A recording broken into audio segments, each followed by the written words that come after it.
Warren Buffett's 8 investing rules for getting rich. Rule number 1, pick and choose your investments carefully. I call investing the greatest business in the world because you never have to swing. You stand at the plate, the pitcher throws you General Motors at 47, US Steel at 39, and nobody calls a strike on you. There's no penalty except opportunity lost. All day you wait for the pitch you like, then when the fielders are asleep, you step up and hit it. In an interview in Forbes magazine.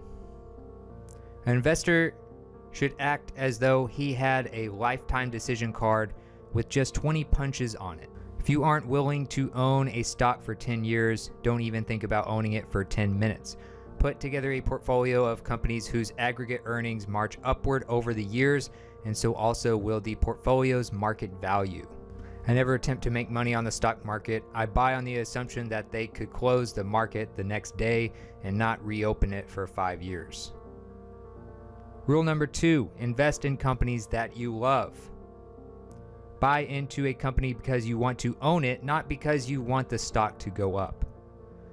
Buy a stock the way you would buy a house. Understand and like it such that you'd be content to own it in the absence of any market. Rule number 3, invest in quality companies at a discount. It's far better to buy a wonderful company at a fair price than a fair company at a wonderful price. Long ago, Ben Graham taught me that price is what you pay, value is what you get. Whether we're talking about socks or stocks, I like buying quality merchandise when it is marked down. For the investor, a too high purchase price for the stock of an excellent company can undo the effects of a subsequent decade of favorable business developments. Rule number 4, when you find a good opportunity, invest a lot. Opportunities come infrequently. When it rains gold, put out the bucket, not the thimble. Rule number 5, an even temperament is essential. Success in investing doesn't correlate with IQ. What you need is the temperament to control the urges that get other people into trouble in investing.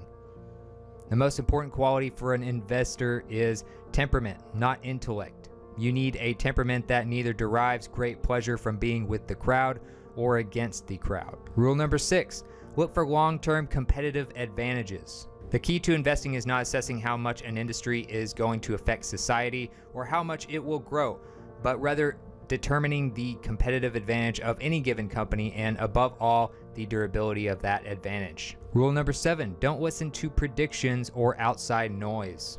I will tell you how to become rich. Close the doors, be fearful when others are greedy, be greedy when others are fearful. We've long felt that the only value of stock forecasters is to make fortune tellers look good.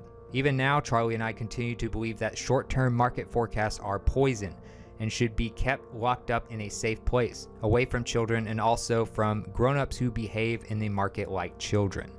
992 Berkshire Hathaway Chairman's Letter. Forecasters may tell you a great deal about the forecaster. They tell you nothing about the future.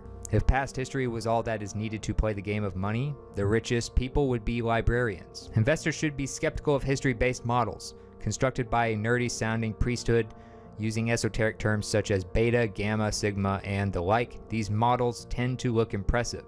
Too often, though, investors forget to examine the assumptions behind the models. Beware of geeks bearing formulas. Rule number 8, become an expert at evaluating certain businesses. What an investor needs is the ability to correctly evaluate selected businesses. Note that word selected. You don't have to be an expert on every company or even many. You only have to be able to evaluate companies within your circle of competence. The size of that circle is not very important. Knowing its boundaries, however, is vital. I try to buy stock in businesses that are so wonderful that an idiot can run them because sooner or later one will. Diversification is a protection against ignorance. It makes very little sense for those who know what they're doing. If a business does well, the stock eventually follows.